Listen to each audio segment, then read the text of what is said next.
Welcome back to my Halloween series. Today we're making Hocus Pocus broomsticks. Start by cutting a string cheese into thirds, then make thin slices 3/4 of the way up, rotate and continue with your slices. Insert a pretzel stick and tie with a sprig of chive. These adorable broomsticks are perfect in your kids' lunch or served as an appetizer at a Halloween party. Enjoy!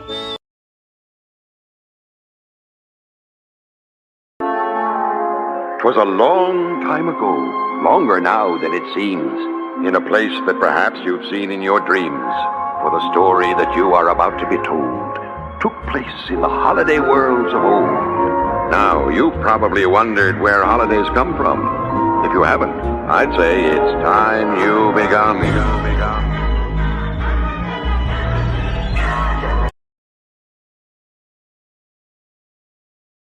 Welcome back to my Halloween series. Today we're making the perfect centerpiece for your Halloween spread, a bloody brain cake. Spray an 8-inch stainless steel bowl with nonstick spray, then cut strips of parchment paper to line the bowl. Pour in prepared red velvet cake mix. You can use boxed or homemade. Place on a sheet pan and bake in a 350-degree Fahrenheit oven for 1 hour. Beat together 8 ounces each of room temperature salted butter and cream cheese until light and fluffy, then add 4 cups of powdered sugar and 2 teaspoons of vanilla extract. Mix and set aside. Once your cake has cooled, remove from bowl and peel off the parchment. Trim off a little from the right and left side, then make a line down the middle. Next, add your frosting and spread on, coating the entire cake. This will be your crumb coat. Chill in the fridge for 30 minutes. Next, add your second layer of frosting and make sure to keep the distinct line down the middle. Return to fridge. Meanwhile, add in 1 drop of red food coloring to 2 pounds of vanilla fondant. Knead until the color is fully incorporated. Roll into logs, then strategically place on your cake, making squiggly lines while keeping the brain half separate. For the bloody look, brush on red seedless raspberry jam. Chill until ready to serve. Enjoy!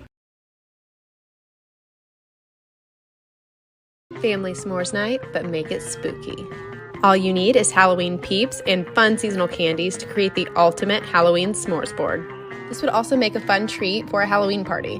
My favorite add-in is the Reese's White Chocolate Ghost. Ghosty Jello, the gelatin shots.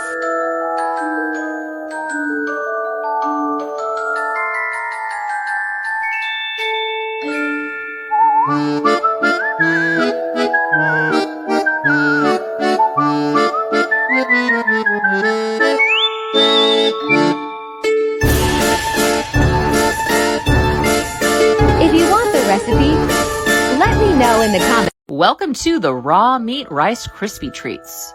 You're going to start off with preparing those Rice Krispie treats. And then I used a styrofoam plate from ground beef I already had, washed and protected, of course. And I saved the label. Red food coloring and plastic wrap to wrap it up. Let's start with our butter, melt those marshmallows, add that red food dye. Nice and bloody, look at this. It looks like raw meat. Definitely grease up your hands, shape it up, put down parchment paper so it wouldn't stick, and I just made it look like a heap of beef. Put that plastic wrap right on top, secured it down, and then the finishing touch is the label. You can give these away as cute little Halloween gifts or try to fake people out, see if they eat it. Halloween donut hack. Hi, it's Shannon. I'm back with a super simple mom hack to make you extra spooky and the coolest mom around this year. Start with store-bought powdered mini donuts, then some gummies and chocolate candies.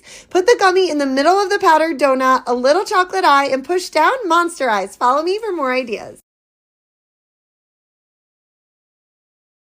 Welcome back to my Halloween food series. These edible eyeball coconut rum jello shots look so realistic, you'll have so much fun watching your guests try these. To a pot, add 3/4 of a cup of coconut milk and 2 envelopes of Knox gelatin. Mix together and wait 5 minutes to allow the gelatin to bloom. Turn on the heat and warm until all the gelatin has dissolved. Remove from heat, then add 3/4 of a cup of cream of coconut and 1 full cup of Malibu coconut rum. Mix together and set aside. For your mold, use 1.5-inch diameter round spheres, optional, but I'm snipping the top for easier release. Pour the liquid in your molds, making sure to reserve half a cup. Refrigerate a minimum of 5 hours. Once set, soak the bottom in warm water for 30 seconds to help loosen. Gently pull away from the sides, then they should pop right out. Warm your reserved liquid gently in a pot until just melted. Pour into bowls along with some food coloring. Paint on your irises. I'm using a piping tip as my guide.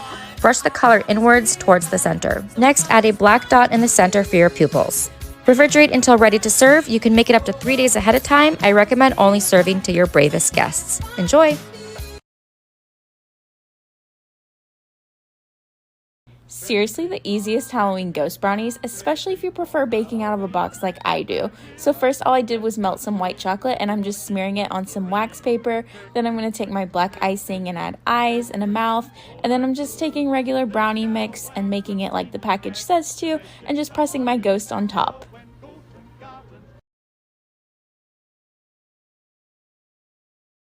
The perfect Halloween appetizer, use frozen rolls, let them thaw for 2 hours, and then shape them into the spider. 10 rolls for the body, 2 for the head, and then use 4 cut in half and roll out the legs, then shape the spider. Let it sit for an hour to rise, and then when that's done, cover it with some egg, sprinkle the legs with Parmesan, and use some garlic salt, then put in the oven 20 minutes at 370, and it turns out so cute! Let's turn these Pillsbury cinnamon rolls into some spooky ghosts for Halloween, because what's more scarier than trying to open one of these things? Am I right? I'm right. So we're basically going to roll our cinnamon roll until it becomes like a ghost shape, so oblong. And then I just used a little cylinder thing to make some faces in it, okay? Ooh, I'm a ghost.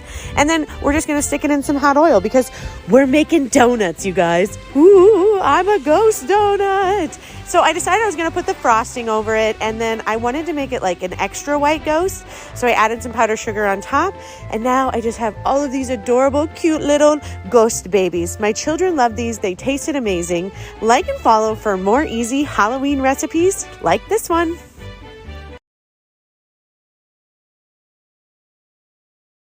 Let's make some spooky Hocus Pocus book brownies for under $5. I got all the ingredients at the Dollar Tree. All you need is a package of brownie mix, a container of chocolate fudge frosting, some candy eyeballs, and Halloween sprinkles for decoration, but those are optional. Bake it to the package directions. Oh my god, guys, these came out so good. What do you think?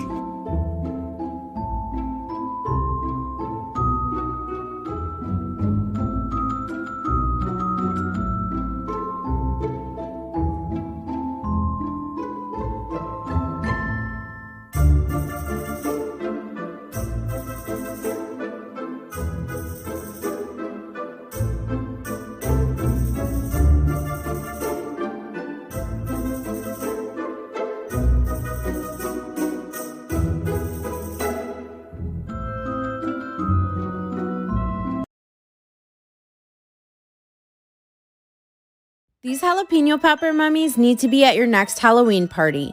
Start by washing your jalapenos and slicing them in half lengthwise. Use a spoon to remove the seeds and the veins. Next, combine 8 ounces of softened cream cheese to half a cup of shredded cheese, any kind you like, and half a teaspoon of salt. Once you get this combined well, spoon this mixture right into your jalapeno boats. Take a package of crescent roll dough and cut it into strips, all different widths. Take the strips and wrap them around your jalapeno boats to create your mummy shape. Try and leave a gap up at the top to squeeze in some candy eyeballs.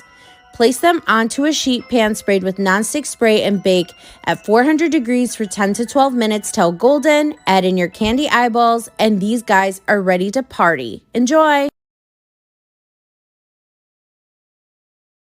Look at these. You're not gonna believe it. They are homemade scary ghost donuts, and they seem really easy. All you're gonna need is the canned biscuits and confectionery sugar, and then oil. Themed snacks. It's what I live for. Take a biscuit, bow, and then give it a little roll. Every time I use a rolling pin, I just feel special. I feel like a baker. A little bottle cap. Boop, boop, boop. Do what you can do. Don't stress it. Like it's gonna look fine. With all the holes, make a bonus ghost. One more final roll, make them a little spooky. Oh my god, look at my little ghost babies. Oil 350, 30 seconds on each side. That's all you need. I'm gonna be honest, they're gonna have a little bit of acne, but that's okay. Look at this one. Cheek bones, bone structure. Shake on some powder sugar. It's like Christmas snow on Halloween. Oh my god, look at the little happy ghouls. Are you joking right now? Come on. I like his little blemish. Let's eat him. It's just a little spooky fried dough. 10 out of 10, Gorgina. Easy Halloween Recipes PT.3. It was a graveyard. Did you know raw ground meat can be quite tasty? Welcome back to my Halloween series. Today we're going sweet. Start by combining 1 tablespoon of corn syrup, 1 tablespoon of chocolate syrup, and 2 drops of deep red gel food coloring. Brush your fake blood on some foam trays. You can purchase these on Amazon, or you can nicely ask your local butcher. To a large pot, melt 5 tablespoons of butter with 1 pound of mini marshmallows. Stir until fully melted, then pour in 1 cup of red velvet cake mix. Once incorporated, add a few drops of deep red gel food coloring, shut off the heat, then mix in 9 cups of Rice Krispies. While still warm, form into patties or simply place in your foam trays. For my labels, I'm using Avery to design my custom stickers, then printing on Avery's 3.5 by 4 inch shipping labels. Find these on Amazon or Office Depot. Cover your ground beef tightly with plastic wrap, then add your labels. You can get really creative with these. You can personalize it to your own names or use mine as inspiration. These look so realistic. Leave them in your fridge to prank someone or serve at your next Halloween party. Enjoy! Let's make some Halloween jello shots.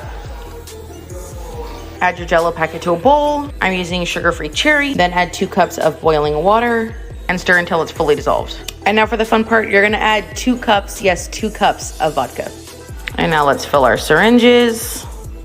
Oh my God, they're so cute. Okay, the nurse in me wants to squirt that little air bubble out, but I think it's fine. And now let these set up in the fridge.